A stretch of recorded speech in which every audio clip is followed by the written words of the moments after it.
পৃথিবীতে সবচাইতে শ্রেষ্ঠতম দোয়ার স্থান হলো মা বাবা।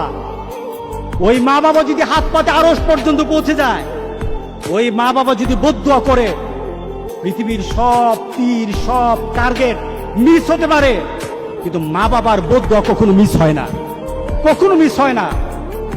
আর সন্তান মা বাবার জন্য যখন দোয়া করে, পৃথিবীর কোন হুজুর, পৃথিবীর কোন বুজুর্গ ব্যক্তির দোয়া কবুলের ব্যাপারে সন্দেহ থাকতে পারে, কিন্তু সন্তান যখন মা বাবার জন্য দোয়া করে, এই দোয়া আল্লাহ ফেলে দেয় না। সুবহানাল্লাহ। কারণ মা বাবার এই দোয়াটা শিখিয়ে দিয়েছেন স্বয়ং আল্লাহ সুবহানাহু ওয়া তাআলা, রব্বির হামহুমা কামা রব্বায়ানি সাগীরা। আপনি কবরে থাকবেন, আপনি প্রত্যেক নামাজে আপনার সন্তান দোয়া করবে আপনার জন্য, রব্বির হামহুমা কামা রব্বায়ানি সাগীরা। করেন, মা বাবার জন্য দোয়া করেন প্রতি নামাজে বলেন মা বাবার জন্য, রব্বির হামহুমা কামা